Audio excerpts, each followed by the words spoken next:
MLA Sanjay Kumar Mahashivratri పర్వదినం సందర్భంగా జగిత్యాల జిల్లా సారంగపూర్ మండల కేంద్రంలో పెంబట్ల కోనాపూర్ శ్రీ దుబ్బా రాజరాజేశ్వర ఆలయంలోని స్వామిని వారిని దర్శించుకొని ప్రత్యేక పూజలు చేసి అనంతరం తీర్థ ప్రసాదాలు తీసుకోవడం జరిగింది. ఇటు కార్యక్రమంలో బీఆర్ఎస్ పార్టీ నాయకులు, వివిధ హోదాల్లో ఉన్న నాయకులు, పార్టీ కార్యకర్తలు తదితరులు పాల్గొన్నారు.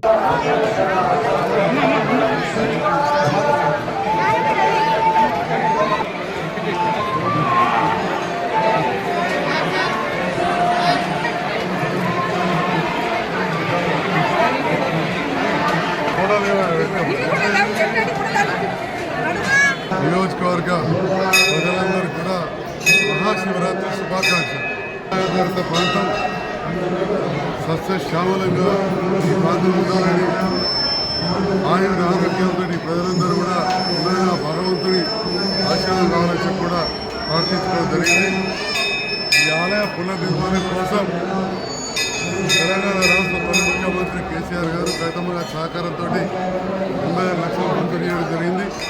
అదేవిధంగా భక్తులు, దాతలు కూడా ఈ ప్రాకార నిర్మాణం కావచ్చు, గదుల నిర్మాణానికి పెద్ద ఎత్తున నిధులు జరిగింది. ఇక్కడ అధికారులు మరియు స్థానిక పెద్దలు ఇక్కడ పూజలు భవ్యంగా సాగడానికి జాతరకు అందరూ కూడా సహకరిస్తున్నారు. ఈరోజు వచ్చిన సందర్భంలో అనేక మా నాయకులందరూ కూడా పేరున హృదయపూర్వక ధన్యవాదాలు.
Ayurvedic medicine